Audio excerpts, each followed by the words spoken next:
में आगे बढ़ेंगे, जहां पर केंद्र की नरेंद्र मोदी सरकार ने सेना भर्ती की नई स्कीम को लेकर घिरती नजर आ रही है। एक और जहां पर लगातार देश भर में अग्निपथ योजना का विरोध किया जा रहा है और इसी बीच कुछ छात्र संगठनों ने बिहार बंद का आह्वान कर दिया।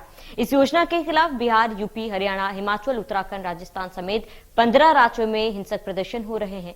अग्निपथ का विरोध 15 राज्यों में देखने को लगातार मिल रहा है और इसके सबसे ज्यादा असर बिहार में देखने को मिला। प्रदर्शन के कारण सबसे ज्यादा नुकसान भारतीय रेलवे को उठाना पड़ रहा है और अब तक करीब 340 ट्रेनें प्रभावित होने के कारण रेलवे को तकरीबन 40 करोड़ से ज्यादा का नुकसान हुआ है। इस बीच रक्षा मंत्री राजनाथ सिंह ने सेना के शीर्ष अधिकारियों के साथ एक बैठक बुलाई है। यह बैठक आज सुबह 11:30 बजे होगी और इस बैठक में अग्निपथ योजना को लेकर भी चर्चा हो सकती है। वहीं अब गृह मंत्रालय ने इसे लेकर एक बड़ा ऐलान कर दिया है और गृह मंत्रालय ने केंद्र आर्म्ड पुलिस फोर्स और असम राइफल्स की भर्ती में अग्निवीरों को 10% आरक्षण देने का ऐलान किया है।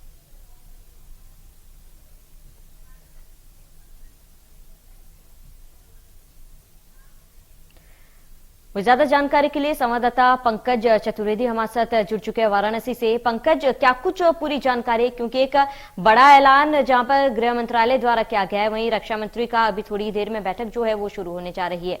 ऐसे में बैठक को लेकर क्या कुछ पूरी जानकारी और इसके साथ ही जो बड़ा ऐलान किया गया है इसका फायदा कैसे पहुंचेगा, इसको लेकर भी जानकारी।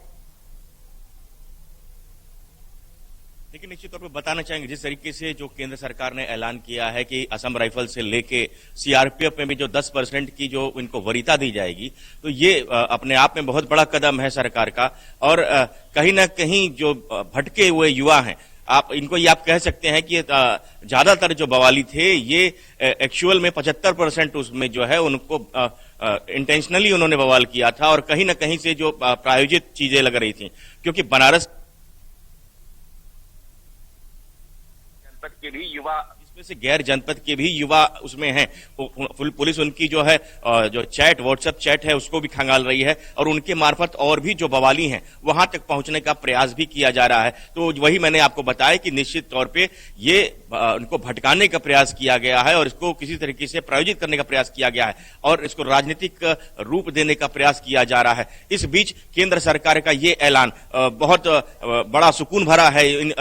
जो युवा एस्पिरेंट हैं, जो मिलिट्री की, आर्मी में भर्ती की जो तैयारी कर रहे हैं, उनके लिए एक वरदान साबित होगा। क्योंकि देखिए 4 साल में लगभग 22 से 23 लाख रुपए पाना, उसके बाद फिर पूरी उम्र रह जा रही है। आप एक एग्जाम दीजिए, परीक्षा दीजिए और उन परीक्षाओं में आपको वरीयता मिलेगी। चाहे अगर फौज में भी जैसे 25% लोग को परमानेंट किया जाएगा, उसके अलावा अगर हम असम राइफल्स की बात करें या सीआरपीएफ की बात करें या अन्य जो राज्य सेवाएं होती हैं, वहां पे भी एक्स मैन को जो है वरीयताएं दी जाती हैं, कुछ उनके कोटे रहते हैं। तो निश्चित तौर पर ये बहुत ही मुफीद रहता है इनके लिए। जो भटकते युवा हैं, इनको भटकाने का प्रयास किया गया, उसका नतीजा पूरा देश के अधिकांश जो क्षेत्र हैं वहां पे उसका विरोध देखने को मिला।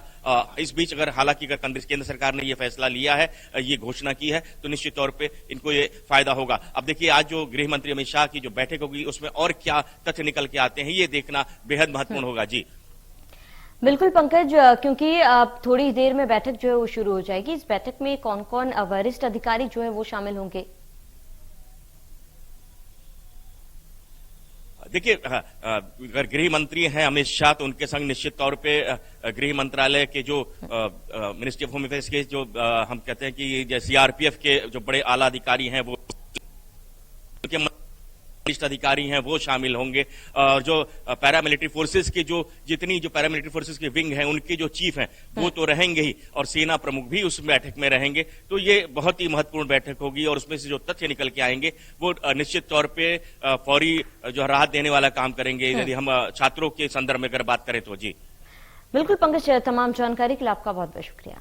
मध्य प्रदेश, छत्तीसगढ़ की हर खबर सीधे आपके मोबाइल फोन पर। अभी सब्सक्राइब करें हमारा चैनल और पाएं पल पल की खबर।